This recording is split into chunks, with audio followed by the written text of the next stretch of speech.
It's time for Solutions for Seniors to Be, here on WATD. Here to help make your golden years golden, offering guidance on programs and services available to you and your loved ones in your retirement.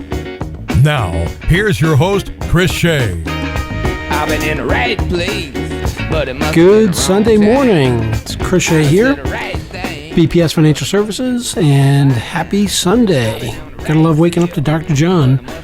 Was always one of my favorites when I lived in New Orleans, and unfortunately he is no longer with us. But we all got a plan for our future and when we're in our senior years. So that's kind of what we're here to talk about now.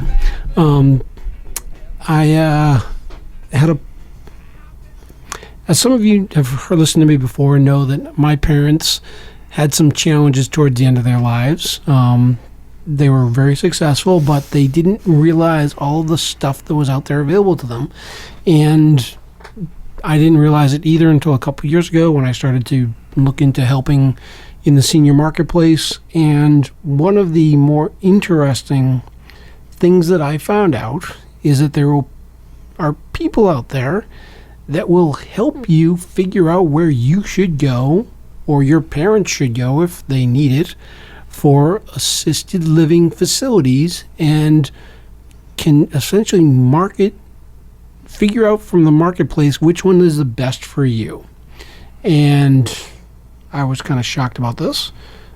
And I figured that if I didn't know, most people don't know. So today I invited someone who does that, and we'll speak about it much more eloquently than I just did in the last 30 seconds. Jim Monti from Oasis Senior Advisors. Good morning, Jim. Good morning, Chris. So I gave a little bit of a heads up about what you do, but why don't you give a much more eloquent introduction about what you actually do at Oasis Senior Advisors? Yeah, no, absolutely. So Oasis Senior Advisors, we sit back and help seniors kind of guide their way through the process of finding the right home. And it's a challenge, right? So sometimes a family member may be in the hospital and the doctor says, hey, you need some help. And we analyze those options. And really there's four simple kind of criteria I look at is what does someone need, right? What do they need? What kind of help do they need? Do they need assisted living? Do they need memory care? What specific problem are we trying to make sure we take care of? And the second thing I take a hard look at is, their budget. What kind of money, what kind of costs, how do I support them, in the process?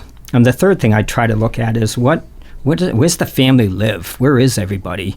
So that you have proper support. And then the last thing is, what are your desires? What do you like to do? Some people like a pool or like gardening or stuff. And my job is to sit back and analyze this data and help a family make the right decision. So you could go online and start doing all this on your own, but sometimes you're stressed. You've got a pretty difficult situation in front of you. And my job is to sit back, analyze this data, and come back and tell you here are the best 2 or 3 places that really fit your criteria.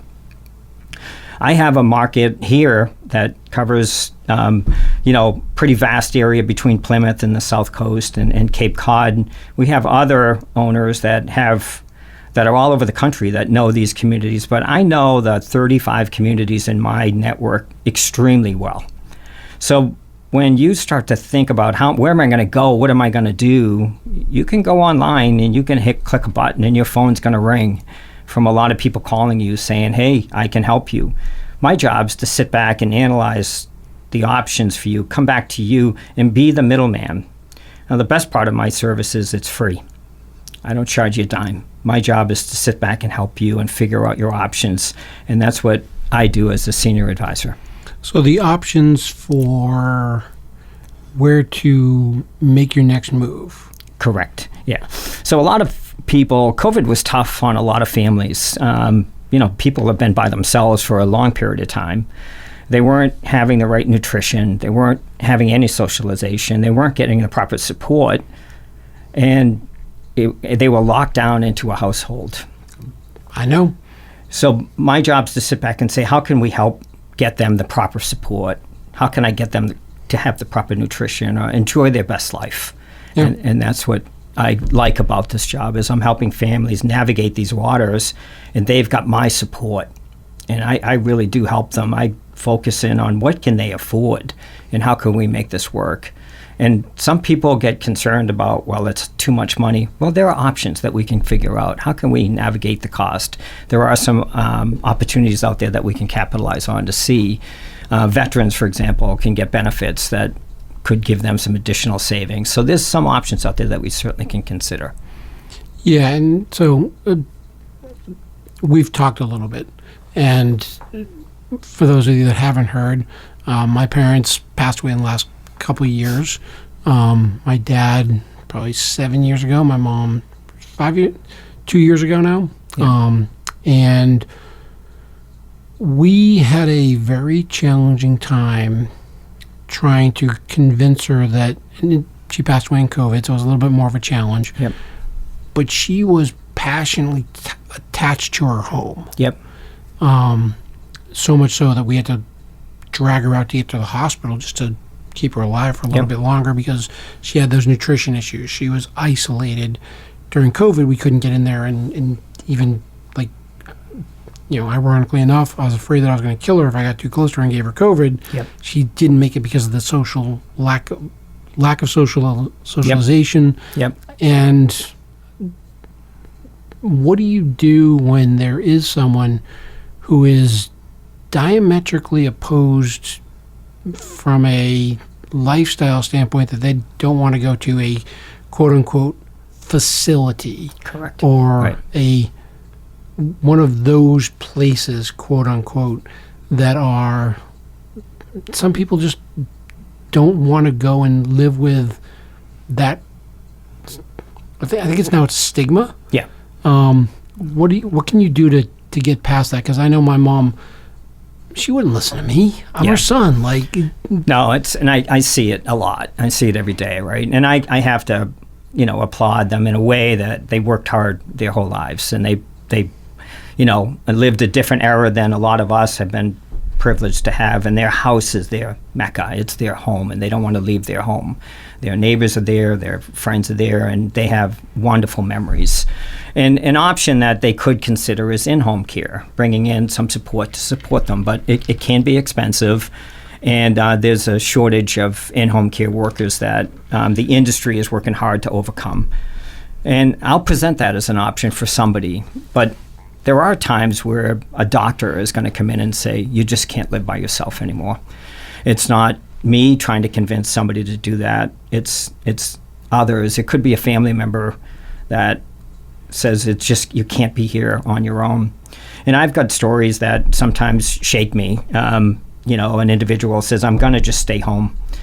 I don't want to go to a community. It's no longer really called a facility because a facility is a stigma kind of tied to maybe a nursing home. But the community is a new kind of location you can go to that has assisted living. So it's more of a community and a social atmosphere, but I don't want to sidetrack from your question. And go ahead and sidetrack. We got plenty of time. I know. But when it comes to, there are times, and my story really goes to an individual recently who said, I'm not going to go. I love my house. I have everything here. I'm in good shape. And I said, okay, let me get you some support. And we got him some support, which was 4 hours a day. But he fell down. And 18 hours later, he was still on the ground and he didn't get up. And he came back to me and he said, Jim, I should have listened to you. I should have moved into that community that you talked to me about, because now I've got in his case, a broken hip, which he has to recover from in a nursing home until he can get back up and better position. When you fall and you face challenges by yourself, you put yourself and your family at risk. Now your safety is a concern. So at that point, I try to be rational with the family and say, here are your options. Some people, the family will support that because the family's there. Some people don't have family, and they say, all I have is my home.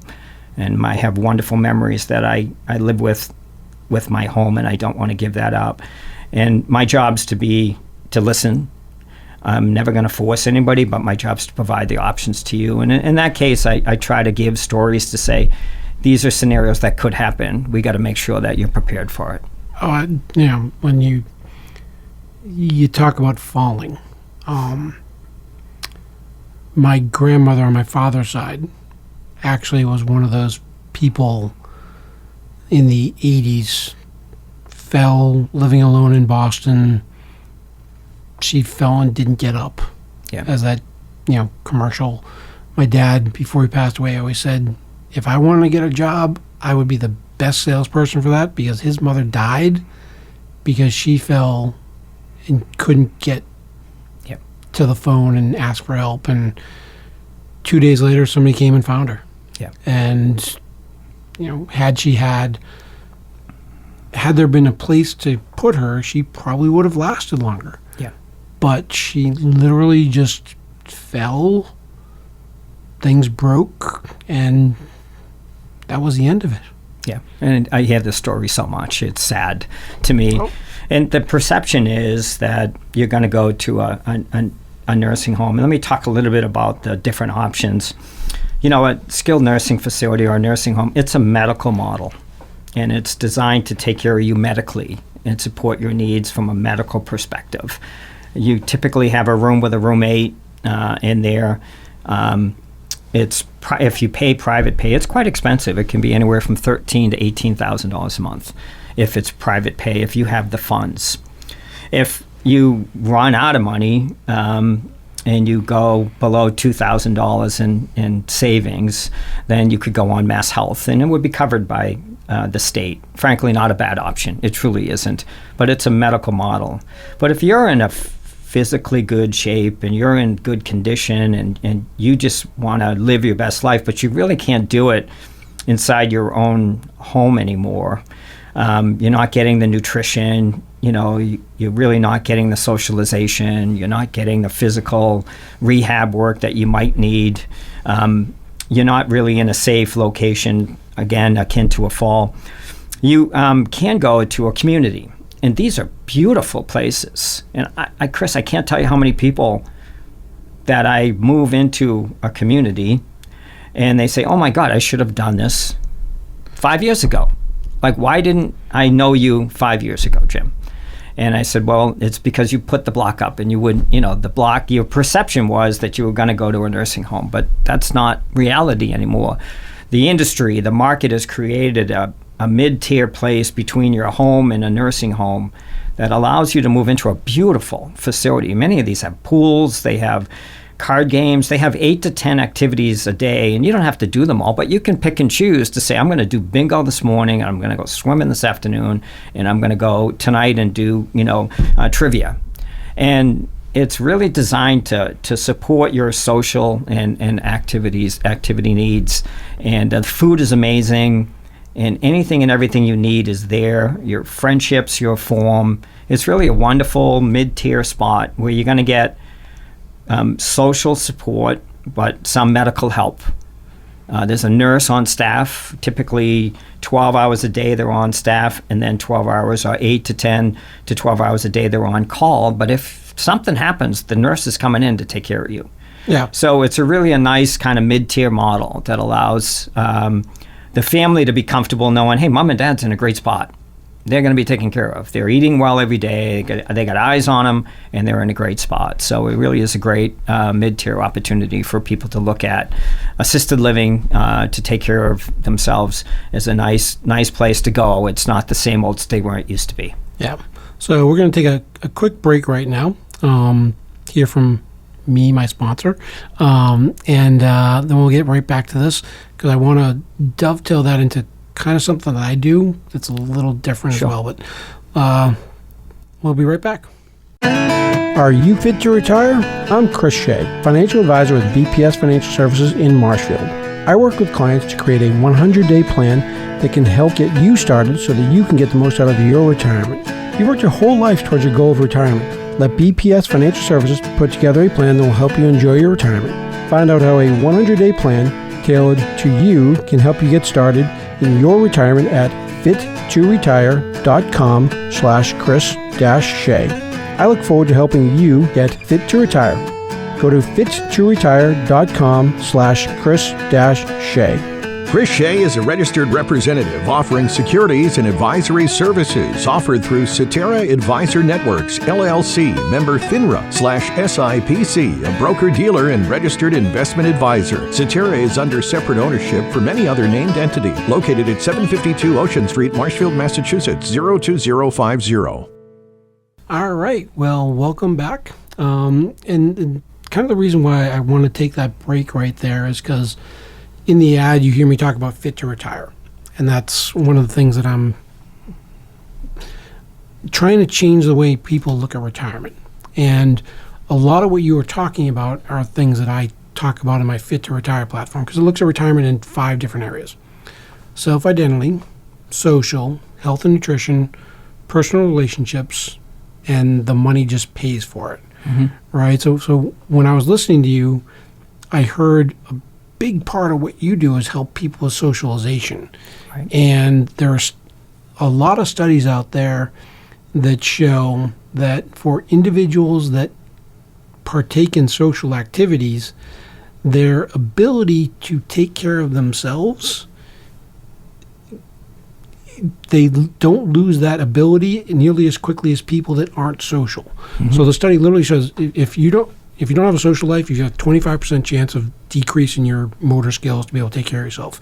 If you have social activities, that goes down to 12.5%, which means you're twice as likely to be able to continue to take care of yourself and have a quality of life better. Yep. Same thing with personal relationships, right? If you have a relationship with someone, you have a better life. And if you're living in a home by yourself, and that my mom lived in her home by herself, and her cognitive skills went down very quickly at the end. Part of it again was COVID, and as soon as she got the major shutdown, she fell off a cliff. Within 5 months, she'd passed away because she was isolated. She didn't see any way out of this, and it was horrific. But I know now that if she had been able to have that social interaction more, if she had, and the other part of it too is the health and nutrition, because she didn't qualify for Meals on Wheels, and getting food delivered daily was just a challenge, and she didn't really cook.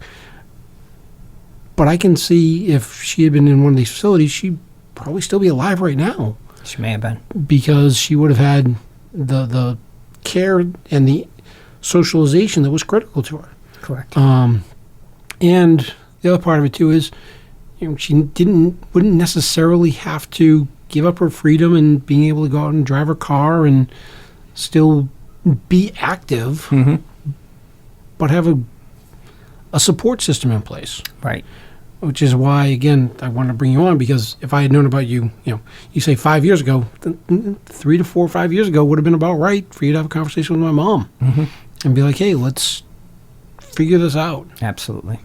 Yeah, absolutely. And there, you don't have to move into assisted living. There's an option in assisted living that's independent living. You can have your own apartment, do your own thing, but you have meals available to you. That you can either go on the full meal plan, have breakfast, lunch, and dinner, or you can do partials. And you can have, and part of this program could be independent living. You still drive, a lot of them do, but they're in a community that has independent, and then as they age and may need some support, assisted, right, where you could get 45 minutes per day for somebody to come in and help you out when you need something. It could be a shower, it could be just getting wheeled down to get your meals, it could be anything. They have a memory care dedicated unit that typically is inside the same community, so that if someone, as they age, goes from independent, which went, and then to assisted, then to memory care, it's a possibility to do any of those 3. Frankly, my mother-in-law did that, and that's how I got into the industry. Her husband passed away, and she was the primary caretaker. And so Jean was working all day long with Dominic, and he passed away. We've had to find a place for him, and we didn't know where to go. We just went to the web, and we got bombarded with phone calls. But we found an independent living spot for her because she was sound. She was good to go, but we couldn't leave her by herself in a home. She couldn't take care of the yard. Oh, yeah, we it's too started much. to see change. Yeah. And then as she aged, she went to assisted, and she ended up in memory care. And we felt good because, to your point, Chris, if we had left her in that house 2 years or less, my mother passed away 2 years to the day after my dad passed away. She just fell off the cliff. And we were happy to see Jean last 8 years. She lasted that time frame because she was getting everything she needed: social, safety, well nutrition. Everything she needed was right there, and she was able to progress through the system and live her best life. And we're glad because our grandkids, her kids, got to see and spend time with her. That makes a difference. It does, because, I mean, my daughter, she's 13, and she, my dad passed away when she was 6, right? Like, she got memories of him, but they're not very good ones. Yep. Because he had challenges, and he fell as well, and he had the worst fall, where you break your hip on one side and break your arm on the other side.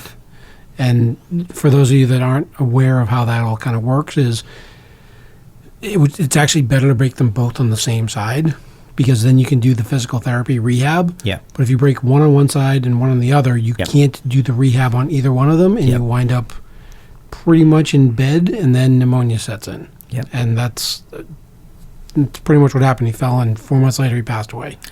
Oh. And that's when I realized, oh, gee, like this is not abnormal, yet I was oblivious to the fact because I was in my 40s at the time, and hey, that senior stuff wasn't something I was focused on. Right. And then all of a sudden, well, my dad passed away, and now my mom's, I'm seeing some decline, and then COVID happened, and it was a cliff. Absolutely. Absolutely. And what's good about the communities nowadays is you get a pendant, you wear it around your wrist or your neck, and you have that coupled with eyes on you. There are people that do check in on you on a regular basis. So if we're used to seeing you, Chris, come down to get breakfast every day, and you don't come down tomorrow morning, we're like, what's up with Chris? Where is he? What's happening? And we check in. Yeah. In a memory care unit, which is typically a secure unit, there's eyes on your loved one every hour. Every hour there's somebody looking to make sure that person is okay. And it's critical. It's just that extra level of support that you're able to get. Yeah, and so Jim and I belong to a couple of senior organization networking groups. Mm-hmm. And we all get to do like this 1-minute chat about ourselves and our businesses. And a lot of these facilities are in these meetings that we both attend. And invariably, 80% of the people that get up and start to speak say, our staff is wonderful because they've all been there for 10, 15, 20 years. And that's not abnormal, right? I mean, when people get into this industry, they tend to stay. Yep. And what my experience is for a couple of reasons. One, they wind up enjoying the heck out of the people that come into their facility. Mm-hmm. I know from when I was younger, I used to love hanging out with my grandparents. Yeah. And because they tell me these stories that they didn't care if it was politically correct. They were just like, okay, this is life, and I'm going to tell you. And you'd hear some funny stories about stuff, and you'd be like, you did what, Graham? Yeah. You did what, Grandma? Grandpa, Absolutely. what? Yeah. And all these wonderful stories come out about Yeah. their lives, and you find out all this wonderful stuff. But also, like, and that's very self-serving for them, and they just enjoy it, and they like hanging out with these people. Yep. And it becomes, as you mentioned, like, Chris didn't show up. Like, wait, where's Chris? Yeah. And they will go looking and be like, hey, Yep. We got something going on here. You good? Yep. Yeah, it's a nice support network and friendships that are built. And it's camaraderie. You're around people that are just like you. they lived the same life, the same experiences, the same things that happened in your lifetime, and you can compare those stories, and it's funny. And they have their groups, and they get together, and they play cards, and they play pinochle, and they play mahjong, and they have a lot of fun together, and you can see it, and it's rewarding to see that. It really is rewarding to see the happiness in their face. It really is, and that's one of the reasons why I'm in the business. Is I get that. That's a nice reward. It feels good to see a family member or get a note from somebody saying, I can't believe how much you helped me. So it's great stuff. It really is. Yeah, and I just want to highlight one thing that I think we glossed over at the beginning. Sure. I know the first time I heard it from you, I was like, say what? Your cost for the people that you help is? 0. I don't charge. And my service to the seniors is 100% free. So you're essentially, how do I say this? You're Google on steroids for seniors to be placed. I am, and I'm a concierge. And I love that because they're not going to, I'm the protection for them. I'm the resource. I'm the Google that allows them to say, Jim, this is what we're looking for. This is what we can afford. This is where we all live. And I find that for them, and they don't get bombarded by anyone else saying, hey, come look at me. Not that, the industry's filled with phenomenal people, and not that they're going to get hammered, but my job is to sit back and be in one-to-one concierge, and I'm going to help that family find the right home. I'll take them on tours. I'll sit down with them when it comes to talking about the pricing, and I'll sit down with them when the contract comes out from the community to say, we want you to be here, and this is what, and I'll guide them and make sure that they're made the right decision and that the pricing is right and that they have their support all the way until they move in. And then beyond that, I'll connect them to the right resources. Chris, you're a great resource. You understand finances sideways. Some people don't have that knowledge, like, geez, they have their money in the bank. That's okay, but you know what? Having a good financial planner makes sense. Having a good mover makes sense. Having a good, a nurse or other support, it makes sense, right? So my job's to make the right connections to make sure you're in the best possible spot you can be. Right, and you can also help people with resources around Medicare, Medicaid, veterans assistance. Correct. Things like that. Yeah, elder law attorneys. A lot of people don't have their affairs in order, and it's good to get that documentation up to date. Sometimes they did these wills 20 years ago. Let's get them up to date. But it's to pull it all together into a single, make sure it's buttoned up so that everybody, including the family, has everything under control, and that includes finances. Yeah, and again, this is something that I know people will be concerned about. You're not independently wealthy. You get paid, but it's not by the people that you're serving. That's all correct. The facilities, all 33 of them or whatever, however many there are that you service, they're the ones that make sure. So how I'm paid is if I make up, I help a family find a home in assisted living, I would get a referral fee. Yeah. If a family says, we just want to stay home or we're going to go to a nursing home, I don't make anything off of that. And that's okay. Yeah. That's okay. I help somebody, and that's important to me. So I think when people hear about getting a concierge service, they always think it's going to be expensive. But obviously you're not, right? So as we get up towards the end of our time here, if people want to get in touch with you, how would they go about that, and what do you think is the most important thing people should take away from this?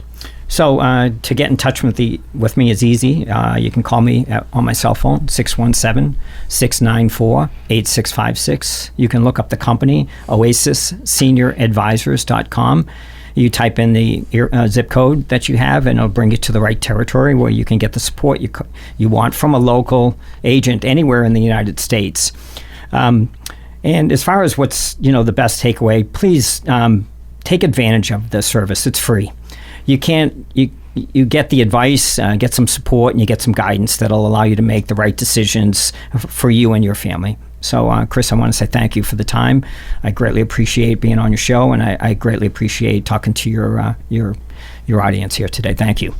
You're most welcome, Jim. And I guess it's time to go enjoy the car guy. Have a great Sunday, everybody.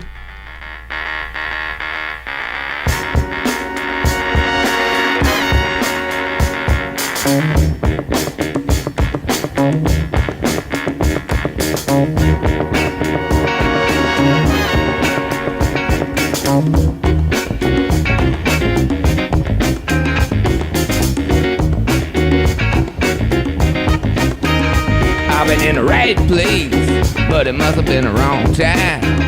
I done said the right thing, but it must have used the wrong line. I've been on the right trip, but I must have used the wrong car. Head is in a bad place, and I wonder what's good for. I've been in the right place, but it must have been the wrong time. My head is in a bad place, but I'm having such a good time. I've been running, trying to get hung up in my mind. Just got to give myself a good talking to this time. Just need a little brain salad surgery. I got to cue my